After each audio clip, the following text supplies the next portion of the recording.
자, 안녕하세요. 복숭아 카페 여러분. 자, 오늘은 저번 시간에 이어서 이제 8자 모의고사 시작할게요. 자, 그러면 이제 그 1번 문제 볼게요. 자, 1번은 조선교육령과 관련된 거야. 조선교육령. 예.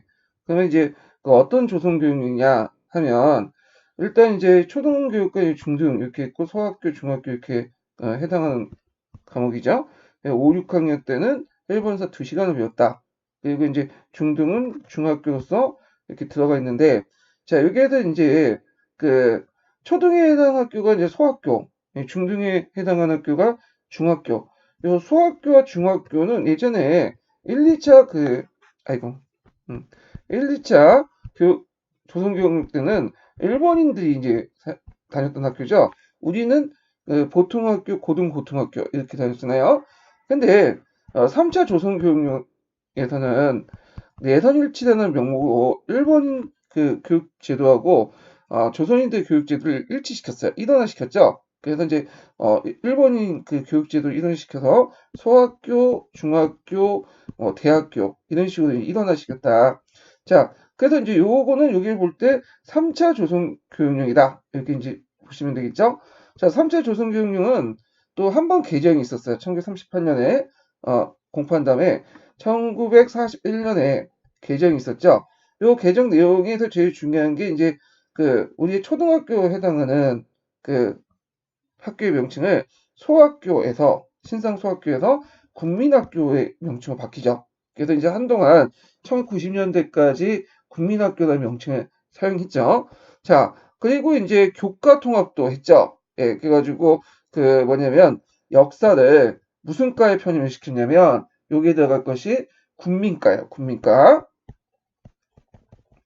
그래서 국민과에 통합을 시켰다. 이렇게 좀 기억을 해 두시고, 자, 그러면 여기에 대해 가에 들어갈, 그러니까 이제 3차 조선교육령에서 중학교 때 어떻게 역사 교육을 이제 했는가, 역사 수의 특징을 보면 1학년에서 5학년까지, 참고로 이제 그 당시 중학교는 1학년, 3학년 이렇게 이제 우리식으로 생각하는 게 아니라 중고등학교의 합친 개념이에요. 그래서 1학년에서 5학년, 5학년제였어요. 자, 그래서 6학년제에서 중학교, 고등학교 각각 3년으로 이렇게 나눠진 거는 이제 미군정 이후부터 얘기고요. 자, 하여튼 그때 역사 수의 특징은 매 학년 역사와 지리를 통합해서 가르쳤어요. 역사와 지리를. 그래서 요 관련된 문제가 10년도 기출문제 나왔죠. 예, 3차 조선교육의 특징 해서 역사와 지리를 통합해서 가르쳤다. 예, 이건 아마 이제 그 당시 일본이 대륙 침략을 하면서 그리고 이제 대동아 공영권 명목으로 그런 동아시아나 이런 데 이제 막 침략을 하잖아요. 나중에.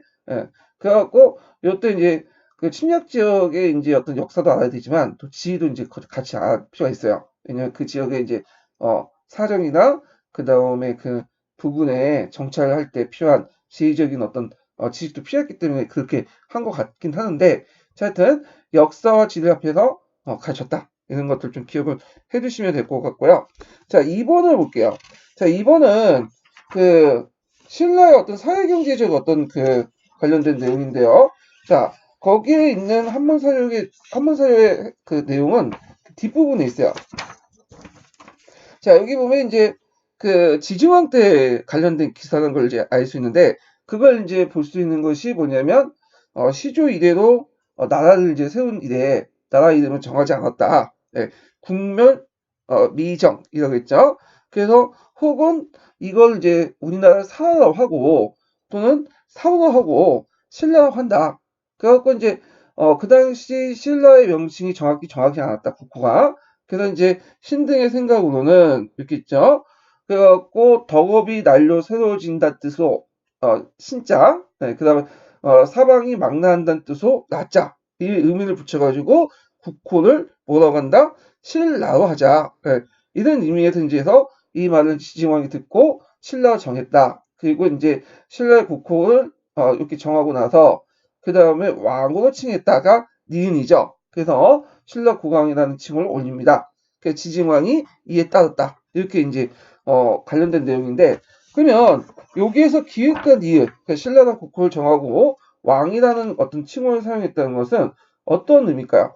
신라는 예전부터 고유한 뭐가 있었죠? 왕호가 있었죠. 그래서 이제 이사금, 차창홍, 마리간 이런 말이 있었잖아요. 그리고 이제 지증왕 때는 이 마리간이라는 말을 사용했고, 이 마리간이라는 뜻은 이제 간이라는 것은 수장, 우두머리, 예, 마립이라는 것은 큰 말뚝이라는 뜻이야. 말뚝.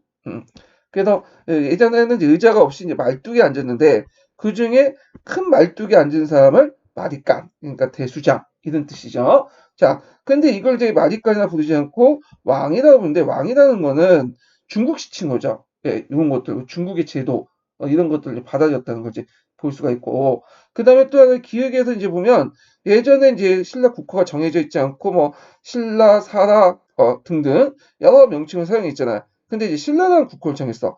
그러면 요의 의미가 뭘까요?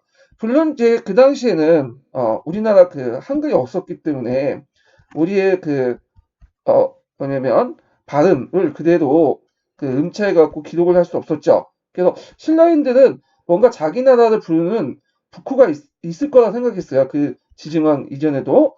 근데 이 지증왕 이전의 국호를 정확히 우리 발음으로 기록이 안 돼 있어. 왜냐면 한자식 발음으로 이제 옮겨 적었죠. 뭐 신라, 사라, 그 다음에 뭐 이런 식으로 등등등등 이런 식으로 이제 적었는데 문제는 이걸 이제 뭔가 한자식 발음으로 적을 필요가 있어요. 그래가지고 그 중에 여러 호칭 중에 신라라는 의미를 쓴 거죠. 근데 이 신라는 예전에 신라인들이 얘기했던 그 발음을 음치한 거에 불과했어요. 근데 거기에다가 의미를 부여했죠. 유교 경전의 의미를 따가지고 신라에다가 신은 아까 얘기한 것처럼 덕이 새롭게 한다. 덕업이 날로 새로진다. 라는 사방이 망라진다. 이런 의미의 이제 의미를 부여한 거야. 단순 음차에다가 의미를 부여해줬다. 자, 그래서 이제 요걸 이제 통해 알 수 있는 것은 중국 문화의 정치 제도에 수입됐음을 알 수 있다. 그만큼 유교 경전을 뭐냐면 익숙해졌기 때문에 그 신랄한 의미에 그 유교 경전을 따가지고 의미를 부여했던 거죠. 동시에 사방이 망라한다는 것은 이제 통치 체제가 정비된다. 그런 뜻이에요. 그래서 예전에 소국 지배 방법, 그러니까 간접 지배 방식에서 이제 주연제, 중국의 정치 제도를 도입해서 직접 통치를 지향했다라는 것도 이 시대의 특징이죠. 자, 그 다음에 요 당시 이제 신라의 사회 경제적 발전을 알 수 있는 조치들을 쓰시죠. 지증왕 때 이제 관련된 그 사회 경제적 발전을 알 수 있는 조치를 쓰시면 되겠죠. 그 대표적인 게 서울에 이제 동시를 설치했다. 그래서 정근대 시대 때는 그 서울, 그러니까 그 당시 도성의 많은 인구를 먹여 살리기 위해서 임의적으로 정부에서 시장을 설치했어요. 예. 그래서 이제 신라도 동시를 설치했고요. 그 다음에 나중에 이제 고려나 조선시대에도 시청상인들 설치했던 것이 그런 이유예요. 그 다음에 또 이제 지증왕 때 사회 경제적 발전 조치를 알 수 있는 것이 순장을 금지시켰다는 거죠. 예전에는 이제 신라나 가야 이런 지역에 순장이 있었죠. 그래서 이걸 금지시켰다는데 그건 여러 가지 의미가 있어요. 일단은 이제 농경사회가 발달되면서 노동력을 점점 중시 여기기 시작했고요. 그 다음에 이제 법흥왕 때 공인되긴 했지만 점점 불교식 어떤 사고방식들이 이제 들어왔다. 그래서 예전에는 이제 내세관 자체가 계세 사상이었죠. 예. 근데 윤회관으로 바뀌게 돼요. 계세관은 예전에는 내가 죽으면 저쪽 뭔가 할 수 있는 천국이 있어갖고 거기에 들어가서 이제 살기 때문에 그대로 살기 때문에 내가 필요한 사람들 다 끌고 와서 살 필요가 있어. 그래서 순장을 했던 거고. 근데 이제 불교식 윤회관이라는 그 것들이 등장하면서 이제 전생 그다음에 다음 생에 이런 식으로 윤회를 돌잖아요. 그러니까 이게 사람을 죽일 필요 없지. 거기다 불교식 어떤 마인드, 왜냐면 인간을 중요시 여기고 생명을 중요시 그 마인드가 점점 확산됐다. 예, 이렇게 볼 수가 있죠. 물론 이제 불교 자체 공인은 뒤에 이제 법화왕 때 얘기지만 하여튼 불교 도입 같은 것들이 이제 그 당시 사회에 어떤 확산됐던 그런 것도 이제 반영됐다. 이렇게 이제 보시면 되겠죠.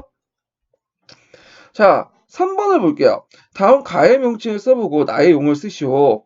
자, 여기에는 이제 학습제가 있고 구원 반문과 진리에 근거해갖고 카톨릭에서는 믿음과 뭐가 있냐면 여기 이제 뭐가 들어가 있었어요. 예, 요거는 선행이죠. 근데 개신교에 믿음만, 은총만 있습니다. 예전에 한번 제가 설명한 것처럼 카톨릭 믿습니다 한다고 해서 예수 천국 한다고 해서 뭐야? 예수 믿는다 해서 천국 가는 게 아니죠. 개신교 예수 천국 불신종. 네. 그 믿음만이 중요해. 근데 카톨릭에는 믿음뿐만 아니라 교회 내에서 선행을 베푼 것을 해야지만 교회 선행을 받아야지만 천국에 갈 수 있어.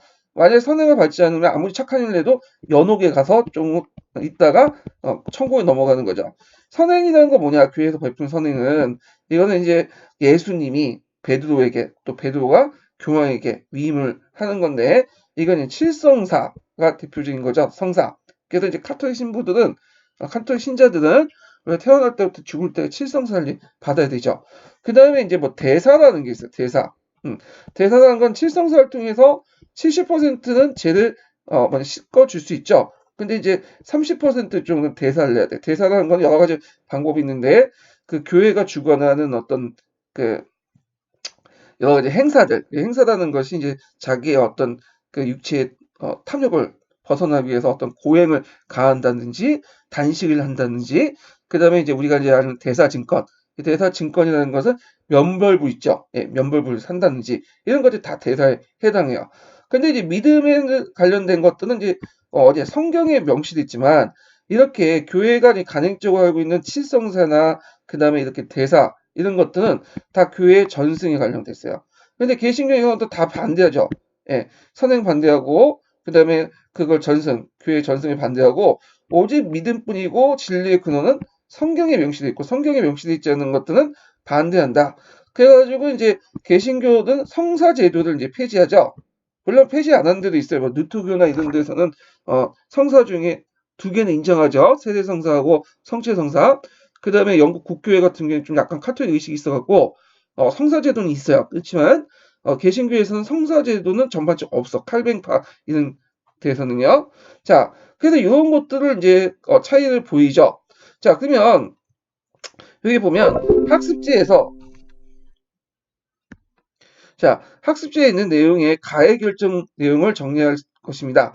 가해서 그 구원 방법으로 그 당시 이제 믿음과 나를 인정 하였습니다.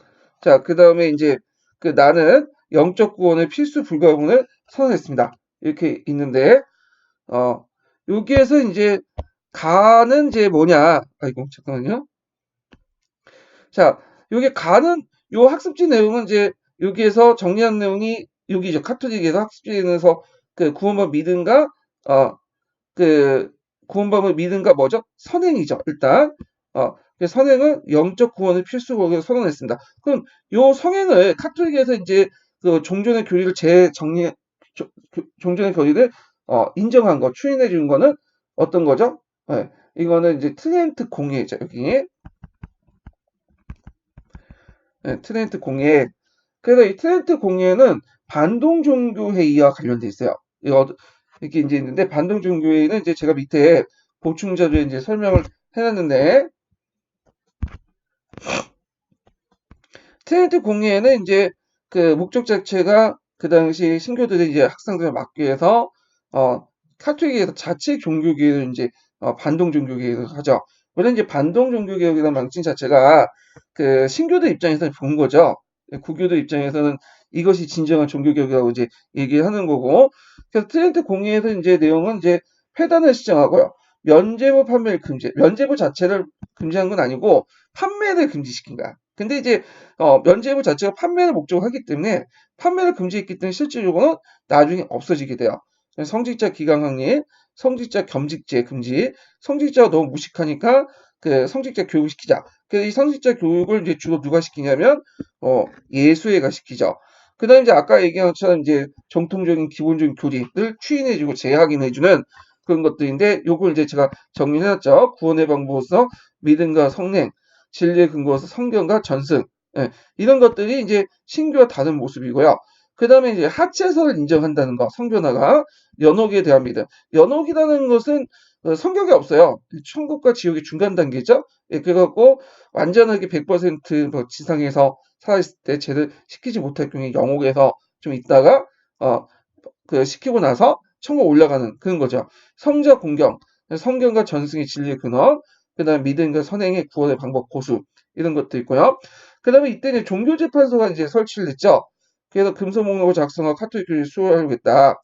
자, 그다음 그 외에도 교황의 지상권과 교황의 무효성. 그래서 교황이 신 것을 검다고 얘기해도 이것은 검은 거다. 이런 식의 얘기한 거죠. 왜냐하면 교황은 절대적으로 오류가 없다. 왜? 교황은 누구부터 위임받은 거야? 베드로죠. 베드로는 누구부터 위임받은 거죠? 그죠? 예수님. 그러니까 예수님과 교황은 거의 동급이다. 이런 논리예요. 자, 그리고 이제 불같다라는 것은 이제 라틴어 성경판이죠. 라틴어. 교회가 의혹을 한 건데, 이거에 대해서 예전에 이제 신교들이 반대를 했던 거고, 신교들은 그리스나 시브리 언어, 구약 성서와 신약 성서 섞여 쓰여 있는 원전을 가지고 이제 번역해서 이제 그걸 사용했고, 그런 측면에서 이제 카톨릭에서 의역한 불같은 비판을 했던 거죠. 뭐 이런 내용들. 그 다음에 이 트렌트 공의를 이제 주도했던 그 단체가 예수예요. 르울라가 세운 예수에 예전에 한번 시험 문제 나왔던 건데, 그래서 예수의 부대라는 뜻이죠. 그래서 르울라 자체가 이제 군대의 조직 몸담고 있었던 사람이기 때문에 군대식의 엄격한 교육을 했다. 교양에 대한 절대 복종. 그리고 활동들도 예전에 한번 시험 문제 나왔으니까 좀 기억을 해두시면 될 것 같고요. 자, 그러면 이제 4번 문제 볼게요. 4번 문제는 뭐와 관련된 내용이냐면 그 대원군에 관련된 내용이야. 대원군. 그래서 이제 그 내용을 보면 첫 번째 가와 관련 거는 군역을 이제 문제를 해결하기 위한 건데 그 중에 보면 이제 사족이라도 사족의 양반이죠. 양반이라도 모두 심표를 바치지 않고 그 모자란 액을 평민에게 덧붙여 징수에 보충하는 방법이 있는데 자 이건 뭐냐면 이걸 동포제라고 해요. 동포. 예, 동포라는 법을 있는데 이걸 뭐냐면 19세기 때 공동납제 아시죠? 예. 19세기 때 군역제 안에서도 공동납제가 이제 행해졌어. 그래서 마을 단위로 해갖고 이제 연대 책임을 하니까 원래 양반들은 이제 조선 후기 때 그러면 아예 군대 안 가는 게 일종의 특권이 된 거죠. 근데 이제 공동납제를 하다 보니까 마을 단위로 이렇게 동포를 걷다 보니까 사족들도 이제 모자되면 그걸 보충을 해줘요. 그래서 사족들도 군역을 이렇게 간접적으로 짊어지는 이런 형태였는데 이런 것들이 이제 19세기 때 간행으로 남아있다가 이걸 대원군이 국가 차원에서 뭐냐면 약간 제도들을 이제 수정을 해가지고 만든 게 동포제야. 마을 단위로 해가지고 이제 이걸 하는 것을 약간 수정을 해가지고 국가 차원 제도화시키려고 했죠. 근데 요 뒷내용이 없어요. 이 동포제를 이제 실시하려고 했는데 너무 뭐냐면 그 반발이 큰 거야. 양반들이. 이걸 이제 국가 차원 제도화시키려고 하니까. 그러니까 이제 안 되겠다. 동포 대신에 이제 뭐냐면 시작된 것이 호포라는 거죠. 호포. 우리가 이제 알고 있는 그러니까 동포제를 실시하려고 했다가 이것을 국가 차원에서 실시하려고 했다 반발이 크니까 호포제로 이제 했다. 그래서 마을 단위가 아니라 호 단위도 이제 군역의 징수 단위로 바뀌게 된 거죠. 예. 그래서 요거는 좀 틀릴 수가 있어요. 호포 이렇게 해갖고 잘못 쓸 수 있는데 동포예요. 동포. 다른 거예요. 예. 자, 이거 부분은 이제 천재교육에 있으니까 관련 사료도 있으니까 한번 보시면 될 것 같고요. 자, 그다음에 4번의 나를 보면 대항 대비가 이제 경복궁 중궁에 명하여 다음날 시원이 대신들 시정대에 불려 경복궁 중궁의 대살 대원군에 이임했다. 실제로 이제 경복궁 중궁은 대항 대비가 한 게 아니라 대원군이 이제 한 건데 그래서 경복궁의 그 징수 비용이죠. 여기 있는데 징수 비용을 백성들 놓이게 된 절차에 위원회에 쭉 있는데 자 그럼 경복궁 중거는 이제 왜 때 필요하냐? 임진왜란 이후에 이제 경복궁이 불타 없어졌잖아요. 근데 강해군 때 대규모의 통합공사를요. 그 궁궐 공사를. 근데 이제 경복궁을 먼저 법공인 공복궁을 해야 되는데 이 강해군이 그 경복궁 그 중건에 별로 관심이 없었어. 뭐 무당마을 들어가고 이제 안 했다는 설도 있고. 그래서 이제 창덕궁과 창경궁을 이제 대신에 그 얘네 전공을 삼고 경희궁을 이제 또 만들었죠. 그래서 그때 경복궁이 버려둔 거죠. 그래서 이게 한패된 경복궁을 다시 중건을 하자. 그래서 왕권의 어떤 위험을 보여주자. 그런데 돈이 필요하잖아. 일단 그래가지고 이제 그때 여러 가지 이제 재정 그 징수제도 방법을 이제 공언해서 했는데 여기에서는 그 중에 재원을 만약 토지에 부과된 세금 내용을 쓰고 있어요. 자 이거는 이제 말 좀 약간 안 알려지지만 토지 1결당 100만 문을 이제 결두전을 포괄 결두전 그 결에 두전 예. 그 결두전은 세금을 부과했다는 뜻이죠. 그 특별세를 부과했다. 물론 그 외에도 뭐 언납정률 징수하고 등등 있어요. 통행세를 부과하고 자, 그 다음에 이제 5번을 볼게요. 자, 5번은 이제 뭐와 관련된 내용이냐면 일단은 기억에 들어갈 책은 명의대방론 유명한 책이죠. 예, 명의대방론 이 명의대방의 저자도 항조이죠.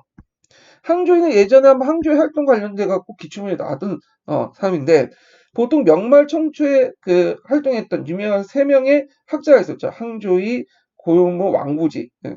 특히 이제 항조이 같은 경우에는 이제 명나라가 망한 후에 명나라가 왜 망했나 그걸 이제 반성하면서 쓴 책이 명의대방론이야. 그래갖고 이제 이 명의대방론 보면 이제 명나라 때 주원자에 만든 이제 그 황제 독재 체제, 중앙 집권 체제 이런 것들 이제 문제가 있었다. 황제가 멋대로 하고 그러다 보니까 이제 어떻게 돼요? 예, 지 멋대로 하다 보니까 나라를 망쳤다. 뭐 이렇게 이제 주장하고 황제도 무능하면 뭐죠? 쫓겨날 수 있다. 천자교체설, 추대설 이런 것들을 주장하죠. 그래서 항저우이는 이제 중국의 늘소라고 이제 하는 사람도 있어요. 근데 실제로 중국의 늘소, 그러니까 늘소보다는 항저우이가 더 일찍 살았던 사람인데, 그래서 이렇게 이제 좀 그 당시에는 보면 되게 근대적인 어떤 사고방식을 가지고 있었다.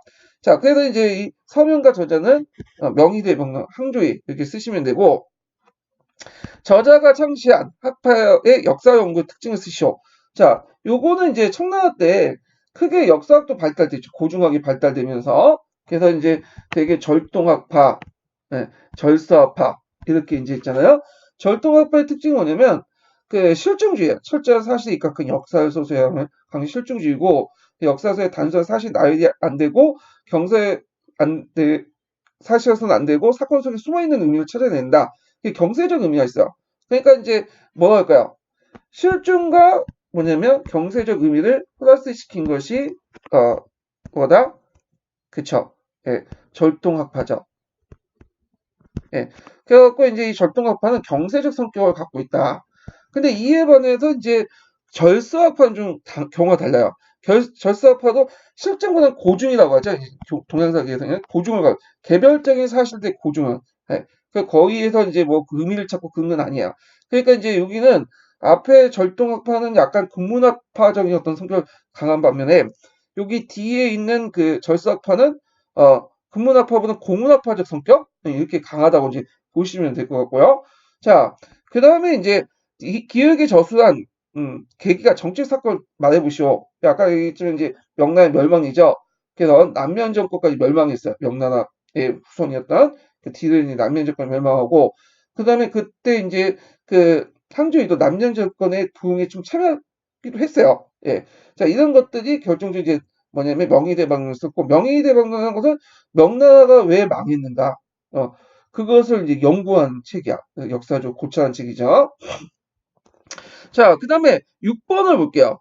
다음은 그 프랑스의 한혁명과 관련된 자료다. 작성 방법에 따라서 답안을 작성하시오. 그 내용이 있는데 자, 여기 보면 이제 자료 A가 이제 샤르 10세가 나오죠. 이 샤르 10세. 그래서 샤르 10세는 이제 왕정 복궁 후 루이 18세 그 다음에 왕위가 됐던 사람이고요. 이 사람이 상당히 반동적인 어떤 정책을 이제 추구하죠. 그러다 보니까 이제 이 반발로 해가지고 7월 혁명이 일어나죠. 예. 자, 그래서 이제 있고 그래갖고 이제 7월 혁명을 계기로 해갖고 오렌공이 이제 왕위가 되죠. 루이 필립이. 그래서 7월 왕정이 성립이 됐다. 자, 그 다음에 자료 이제 B번을 보면, 자, 여기 이제 자료 B번을 보면,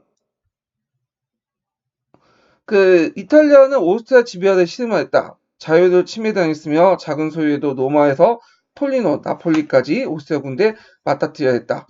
벨기에는 어려운 상황이었지만 이탈리아만큼 동요되지 않았다. 물질적인 면에서 벨기에는 네덜란드 병합된 이후에 풍족해졌다. 등등 있고 바르샤바 그러니까 폴란드에서 이제 귀족들을 중심으로 해서 러시아에 대항하는 사건들이 있었는데 자 이거는 이제 뭐와 관련된 사료죠? 7월 혁명이 일어나고 나서 7월 혁명 영향을 받고 각국에 일어난 여러 가지 봉기들 이 사건들 이제 관련된 사료들이죠. 자 그러면 이제 내용을 보면요. 자 여기 보면 오레온공이 집권한 계기가 된 기흑이 공포한 그래서 40세가 이제 그 총리부터 이제 해가지고 공포한 칙령 내용을 쓰시오. 자, 이 칙령은 7월 칙령을 얘기하죠. 이게 되게 반동적인 칙령인데, 그 언론 탄압, 선출대 위의 해산과 새로운 선거.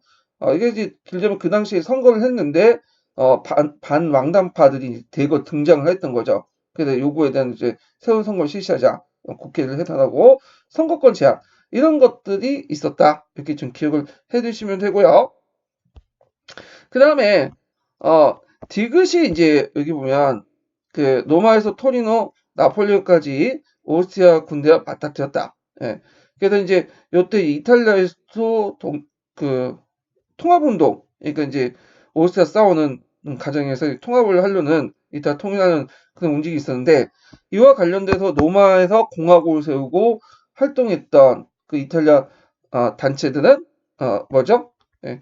이탈리아 그 로마공의 뒤에 얘기고, 예. 요때 이제 활동했던 그 단체들은 카르보나리죠. 카르보나.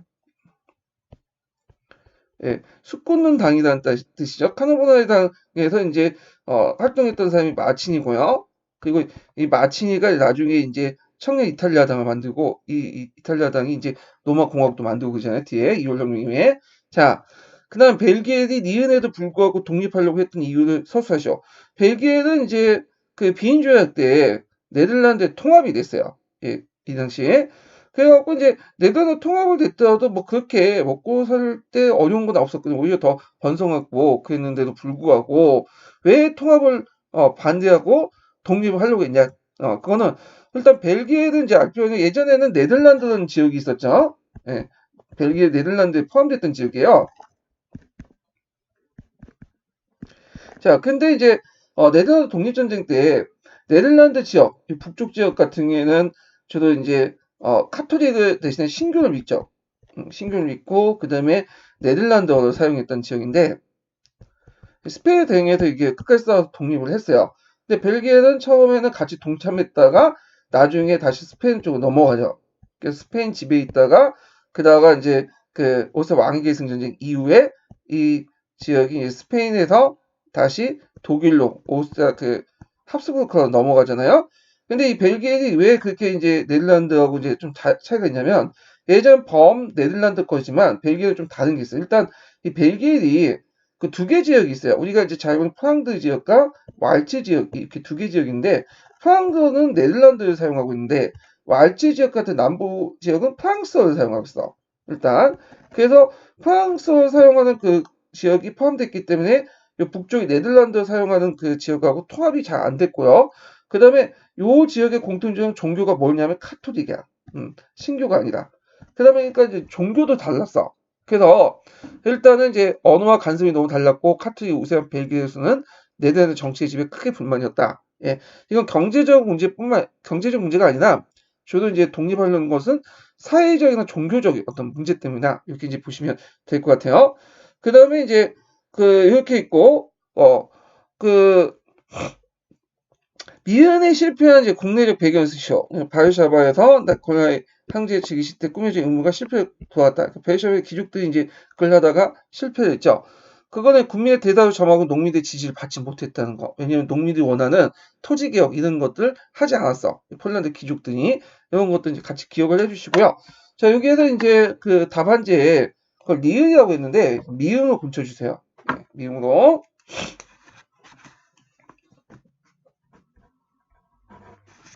자, 그 미음으로 수정을 해주시고, 자, 그 다음에 이제 7번을 볼게요. 7번. 자, 다음은 이제 2교사의 수업 계획을 보고 김교사 수업 조언이다. 수업 좋은 내용이다. 이 내용이다라는 게 들어가 있겠죠? 자, 작성 방법에 따라서 답안을 작성해 보시오. 자, 이거는 이제 전형적인 무슨 거와 관련된 거야. 서양사 수업을 하고 있는데 지금 탐구학습 수업과 관련된 거죠. 그래서 문제인지 여기 예전에 한번 시험 문제 나왔던 뭐와 관련된 거 그 다음 단계가 가설 설정. 그 다음에 이제 자료수집과 분석, 가설 확인, 결론. 이렇게 이제 과정을 통해서 미국의 냉전시대 때 외교 정책에 대해서 이제 트루만 토크를 중심으로 설명을 한 거고요. 자, 김교사 좋은 내용이 있죠. 자, 문제인지 단계에서는 학습 내용이나 과제에 대해서 제대로 의문을 제기하지 못한 학습자에게 대한 대책을 강구해야 된다. 그리고 가설 설정 단계에서는 냉전의 용어를 명확히 정의할 필요가 있겠다. 그렇지 않으면 어떤 문제점이 생긴가? 뭐 이렇게 이제 얘기를 했는데, 자, 그러면 여기에서 이제 문제 풀어보면요. 자, 일단은 가단계 명칭을 쓰셔. 가설 설정 단계. 그 다음에 요거 문제인지 단계에서 학습 내용이나 과제에 대해서 의문을 제기하지 못한 학습자에 대한 그 대책은 자, 학습 내용에 대한 서로 상반된 해석의 논리적 모순을 제시하면서 학습자의 사고를 자극시킨다. 이렇게 이제 쓰시면 될 것 같고요. 그 다음에 니은에 들어갈 수 있는 내용을 말해보시오. 왜냐하면 용어 정의가 왜 필요하냐 이걸 써야 되는데 탐구 과정의 방향을 정립하고 탐구 과정을 구체화할 수 있기 때문에 예. 용어 정의가 제대로 안 되면 여러 가지 문제점이 생긴다. 예를 들어 뭐 556국이나 여러 가지 이제 그때 등장했던 왕조들 정복 왕조 이렇게 규정 짓고 나가면 방향이 완전히 틀린 거죠. 침투 왕조를 해야지 정복 왕조가 구별되는 방향에서 탐구 활동을 할 수 있겠죠. 자, 그다음 이 교사의 계획안을 제시된 수업을 진행할 때 학생들이 지도 방안을 쓰시오. 항상 이제 지도 방안을 쓰라는 말이 문제가 많이 나요. 예. 그래갖고 이제 학생들이 사전 지식을 확인하여 수준에 맞는 과제를 개발하여 제시해야 한다. 학생들이 자신의 흥미와 관심에 따라서 탐구 과정을 선택할 수 있도록 다양한 주제를 포함시켜야 하고 교사는 학생들 활동에 지나치게 개입해서 안 되고 그것도 방임해서 안 돼. 중재자 입장에 쓰는 거죠. 예. 그래갖고 이제 요 내용을 쓰셔야 되고 이거는 파란 책이 있어요. 그래서 되게 이제 파란 책의 그 내용을 중심에 쓰시면 돼요. 녹색 책에는 탐구학습이 없어요. 근데 예전에는 탐구학습 별로 안 나왔거든요. 예, 초창기 때는 좀 나왔다가 왜냐면 이게 이제 사회과와 관련돼 있다. 그래서 역사과의 독립성을 침해할 수 있다. 이렇게 해갖고 이제 안 나왔는데 최근에 또 탐구학습이 그 자체에서도 문제 나오고 또 여러 그 사료학습이라든지 그 등등 해갖고 연결돼갖고 나오더라고요. 그래서 이제 좀 초점 맞춰서 공부를 해주시면 있어요. 자, 그 다음에 이제 8번 문제는 고려의 교육제도와 관련된 내용이에요. 그래갖고 이제 그 당시 국학의 실제 설치하고 등등 이런 내용들이 이제 했는데 경사 육학 설치 그런 내용들을 이제 했는데 이거는 이제 간학 진흥 정책이죠. 자, 그래서 이제 국학이 실제를 왜 뒀냐, 실제를 그 목적과 교육 방향을 쓰시오. 그래갖고 국학의 실제 뒀는데 그 당시 이제 그 목적이 오겠어요. 이거는 그 교육 과정을 체계화시키기 위해 세웠다. 또는 시부 교육보다는 경학을 이제 강조하기 위해서 교육을 세웠다, 중시했다. 이렇게 이제 쓰시면 될 것 같고요. 자, 그 다음에 이제 여기에서 실제 중에 뭐가 있죠? 좀 눈여겨볼 게 뭐냐면 5개, 6개 쟤는 이제 그 컬리큘럼이죠. 그것은 되게 문과, 그러니까 문인들을 양성한 건데 니은만은 좀 달라. 니은만은. 그래서 니은은 강해인데 이거는 무예를 양성한 거야. 무예를. 이것은 어떤 거냐? 그래서 니은에 들어갈 곳은 뭐와 관련 무학지와 관련 무학을 공부하기 위해서 예, 무학을 공부하기 위해서 강해라는 그 강예제를죠. 강예제를 하고 했다. 설치했다. 그래서 그 당시 여진족의 거란족 이런 것들 막기 위해서 이제 군인들이 필요했던 거죠. 근데 그 당시에 문치주의가 이제 확산됐다 보니까 그거에 대한 이제 문신들 반발이 많아서 결국에는 좀 하다가 강해제 같은 건 뭐냐면 없어지게 되죠. 자, 그 다음에 이제 디귿의 용어를 쓰시오. 여기 보면 이제 인종 때 이제 경사 육학을 설치하잖아요. 그래가지고 국작 뭐냐면 국자가 많네, 국작, 태학, 사문학 등등등등 해갖고 그때 이제 학생들은 이제 입학을 그 자기 아버지의 그런 간직에 따라 입학을 시키게 하죠. 그러면 여기에서 이제 5품 이상의 아들 등등 손자들에게 입학했던 그 국제학의 이제 학교는 뭐죠? 태학이죠. 태학생이란 말 써야 돼. 태학생. 태학생. 그 다음에 이제 이런 내용도 있고, 니은의 폐지한 이유를 말해볼까? 아까 지금 얘기한 것처럼, 니은의 폐지한 이유는, 그 당시 무학제가 이제 폐지된 이유, 강해제가 폐지된 이유를 두 가지로 이제 볼 수가 있는데요. 이게 이제 좀 실시했다가 국법 폐지되죠. 그래갖고 이제 예종 때 4년에 실시했다가 좀 운영하다가 그 인종 11년 때 이제 폐지됐는데 일단은 이거는 이제 개론서나 이런 데서 낸 건 아니고요. 제가 백과사전이나 어떤 이제 그런 데서 이제 찾아서 낸 거예요. 첫 번째 이유는 이제 여기가 무학을 통해 과거를 보면 급제하기 쉬웠고 그 당시 잠깐 과거제를 실시했죠. 그래서 다른 컬리큘럼의 학생들이 와가지고 자기 전공을 버리고 무학제에 몰려들었고요. 두 번째는 무학이 성행함에 따라 유생과 대립 불화가 생겼어. 예. 그리고 그 밑바닥에는 그 당시 아까 말한 것처럼 경무의 풍습. 그러니까 문을 중요시 여기고 무를 경시하는 그 풍습 때문이다. 이렇게 이제 볼 수가 있는데, 자, 이는 두 가지 이유 때문에 뭐냐면 폐지했다. 이렇게 이제 쓰시면 될 것 같아요. 요걸 보니까 제가 이제 답을 안 달아놨네. 여기를. 그래서 나중에 이 부분은 이제 추가를 할게요. 올릴 때. 자, 그 다음에 이제 그 보면 문제 풀어보면요. 자, 여기 보면 이제 예종 때 나와 관련된 과거제도의 개편 내용을 쓰시오. 나와 관련된 국자감과 관련된 과거제도의 개편 내용을 쓰면 국자감시하고 연결돼서 이제 쓰시면 되겠죠. 그러니까 국자감시 합격한 후에 그 당시 본시험인 예부시에 합격하기 위해서는 응시하기 위해서는 의무적으로 3년 동안 국자감 공부를 해야 돼요. 예. 그래갖고 이제 해야 된다. 근데 이건 왜 그러냐면 간학을 진흥하기 위해서. 그 당시 그 응시생들이 간학에서 공부하는 게 아니라 간학은 명분만 이제 그 정만 걸어놓고 주로 어디에서 공부했어요? 그렇죠? 사학에서 공부했죠. 사학 12도. 예. 그래서 이제 이런 것들 뭐냐면 막기 위해서 했고 그게 어느 정도 성공을 해갖고 이걸 계기로 사학 12도가 점점 이제 쇠퇴하게 되죠. 자, 그래서 이제 고려시대 이제 교육제도와 이제 이와 연결된 과거제도와 관련된 문제를 한번 내봤고요. 9번 문제 볼게요. 9번. 자, 다음은 이제 서양 중세 시대 때의 이제 관련 자료이다. 작성 방법에 따라 답안을 작성하시오. 이렇게 있거든요. 자, 자료 A에는 이제 1481년 반란 이렇게 있거든요. 흑상병 이후에 그 1481년의 반란은 영국에서 일어난 무슨 반란이죠? 와터 테일러의 난이죠. 유명한 농민 반란 있죠. 예. 그래갖고 이제 관련된 내용이고요. 자, 그 다음에 이제 이렇게 있고 그 당시 와터 테일러의 난이 일어난 그 조치 중에 반란 중에 배경 중에 하나가 뭐냐면 그 당시 이제 흑사병을 도니까 인구가 많이 줄잖아요. 그러다 보니까 이제 어떻게 됐어요? 예, 임금이 올라가겠죠. 그래서 임금을 올라가는 막는다라는 조치를 취했어. 그래서 이게 노동자법, 노동자조례 등등인데 이게 노동자법이나 노동자조례나 거기 똑같은 거야. 예, 누가 발표하였다 다른 거야. 노동자법은 그 왕이 발표한 칙령을 통해서 발표했던 거고 조례 같은 경우에는 좀 이제 그 당시 좀 급이 낮았던 의회에서 이제 공표를 했던 거고, 예. 그래갖고 근데 이걸 이제 가지고 이게 노동자법이 맞냐, 노동조례가 맞냐 이런 가지고 뭐냐면 논란을 피울 필요 없어요. 예. 그냥 둘이 비슷하다. 예, 똑같은 내용을 누가 발표한다 주체가 다른 것 뿐이고요. 예. 그래서 저는 이제 에드워드 3세가 이제 공표했기 때문에 노동자법이라고 했지만 의회가 공표했던 노동조례도 맞이 답이 될 수가 있어요.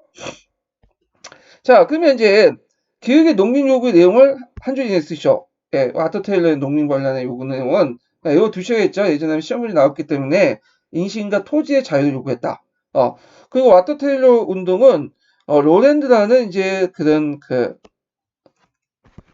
사람들이 주도를 했죠. 예, 원시 기독교를 이제 먼저 추구했던 그런 사람도 있고, 그게 대표적인 존 볼이라는 사람인데, 자, 농민을 송부했던 존 볼은 위크히트 계통의 로랜드파에 속했다. 이렇게 쓰시면 되고, 그냥 니은에 들어갈 용어를 쓰시오.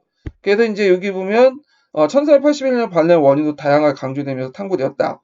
니은은 그들이 이용될 수 있는 다양한 전략들에 대한 편리한 표현이다. 자, 니은은 이제 뭐와 관련 봉건적 반동이라는 뜻이죠. 그래서 그 당시에는 점점 이제 뭐죠? 합해지대나 이런 걸로 바뀌어지게 되는데 이게 이제 합해지대나 이런 것들 걷다 보니까 이제 임금을 많이 줘야 되잖아요. 예, 등등. 그래갖고 이제 그거에 대한 반발로 해서 예전에 그 고정 장원 부역제도 돌아가려는 일부 뭐냐 시대를 거스르는 움직임이 있었어요. 이걸 이제 본곤적 반동이라고 하죠. 예. 자, 그래도 그 용어를 쓰시면 되고요. 자, 그 다음에 디귿에 해당하는 자료 1사료 명칭을 쓰시오. 아까 이제 노동자법 또는 그와 유사한 법의 노동조례 이렇게 써도 다 맞게 해주실 것 같아요. 만약에 이런 문제가 나오면. 자, 그 다음에 10번 문제 볼게요. 10번. 자, 다음은 이제 어떤 역사교육 내용 조직 방법과 관련된 것이다. 가와 나에 대해서 강조한 것이 각각 뭔지를 써보고 이 조직 방법의 장점과 단점을 쓰시오.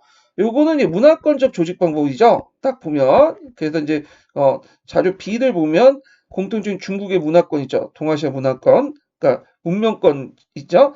그 불교, 유교, 그다음 율령 등등 있고 요게 중국의 중심 문화지만 일본과 한국, 베트남이 나름대로 영향을 받았죠. 그렇지만 그 나름대로 또 고유성이 있어. 예. 이게 표가 요렇게 해야지 좀 정확하죠? 이게 중국이고 이게 일본, 그다음에 베트남, 한국. 그래서 여기에 예, 공통성도 있지만 보편성도 있지만 특수성도 있는데 이 표가 제가 이제 이렇게 하다 보니까 잘 안 돼가고 있는데 대충 이제 봐주세요. 예.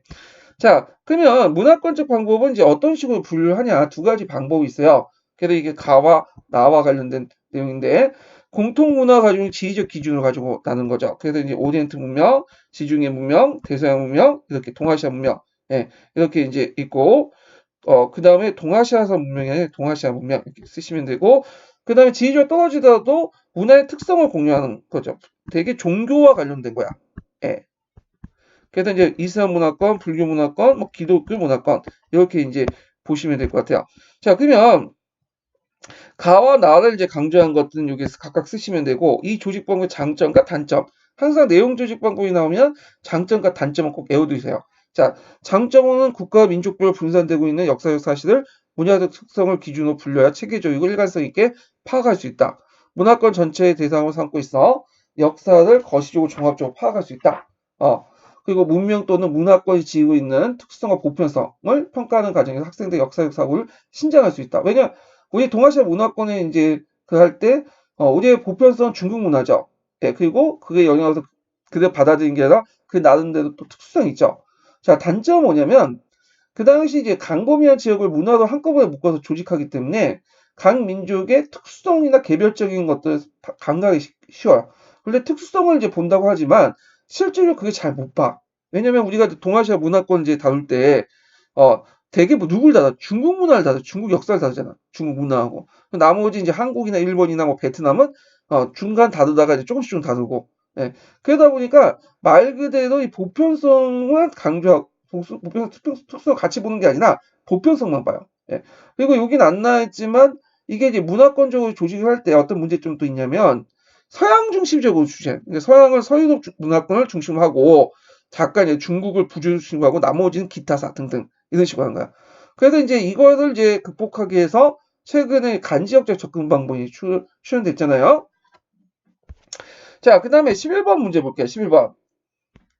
자, 11번의 텍스트론과 관련된 내용이에요. 그래갖고 이제 여기에서는 그 당시 바야돌리드 논쟁을 제가 한번 끌어다 썼어요. 교과서에 있는 논쟁인데 이건 뭐냐면 이제 남미 지역에서 스페인 같은 전복자들이 와가지고 이제 지배를 하잖아요. 그래서 원주민 노동활동을 하는데 그거에 대해서 이제 교회에서 좀 일부 세력들이 반대하는 사람들이 많았어요. 이거 너무 노동자 원주민을 착취하지 않냐. 근데 이거에 대해서 이건 하나님으로부터 받은 어떤 우리의 사명이다 하면서 또 찬성하는 사람이 있고.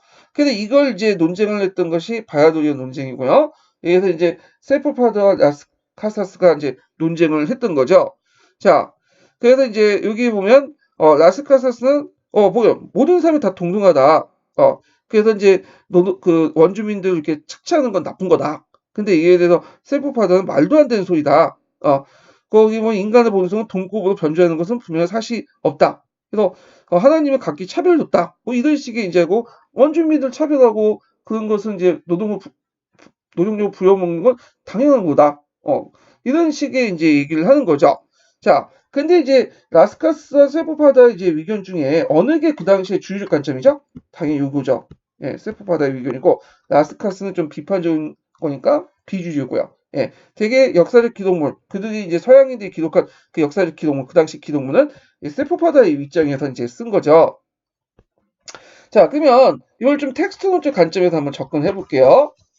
자, 이 논쟁은 아메리카 원주민의 지위와 지위죠. 예. 자, 지위와 권리를 둘러싸고 기획과 니은의 번인 치열한 논쟁이다. 자, 텍스트론적 관점의 기획과 니은은 원주민을 바라보는 뭐가 다르기 때문에 언어가 다르기 때문에 언어. 이 언어라는 거는 담론으로 이제 담론으로 이제 구성을 하고 있고 이 담론은 지배의 어떤 논리가 포함되어 있죠. 예.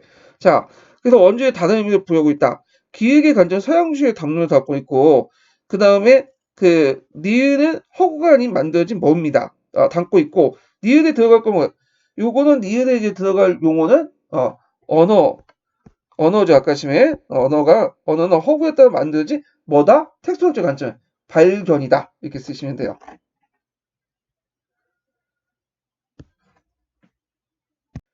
제가 지금 보니까 잘못된 걸 잘못 읽었는데 이게 발견이 아니라 발명이네요. 발명. 예.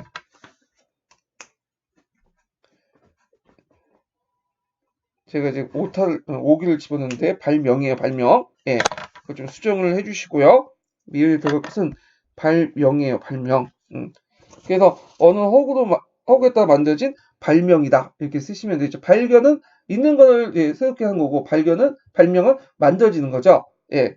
자, 따라서 여러분들 기획의 내용을 그대로 수용하지 말고, 비극의 해체적 읽기를 해야 되나, 시책 읽기와 쓰기를 해야 된다. 이렇게 했는데, 자, 학생들과 하여금 교과서 같은 텍스트에 쓰여 있는 역사를 그대로 받아들이는 게 아니라 자신의 입장을 재해석하고, 그에 따라 의미를 부여하도록 하는 것이 필요하다. 이렇게 있고요. 자, 그래서 이제 지도 내용도 이렇게 쓰시면 되고, 그 다음에 해체적 읽기의 내용은 이제 그 텍스트 언어의 속성도 다양하게 해석될 수 있기 때문이다. 그 이유는 이제 쓰시면 되겠죠. 해체적 읽기의 이유.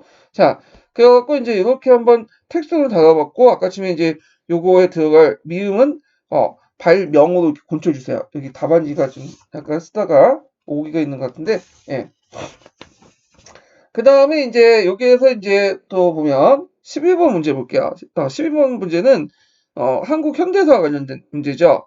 자, 기획을 포병한 현 정부는 가장 핵심적인 건설 및 구호 계획이라 할 수 있는 국토 건설 사업을 추가 경정 예산 선진 및 미국의 잉여 농산물 도입의 난제에 봉착한 거 알려져 있다.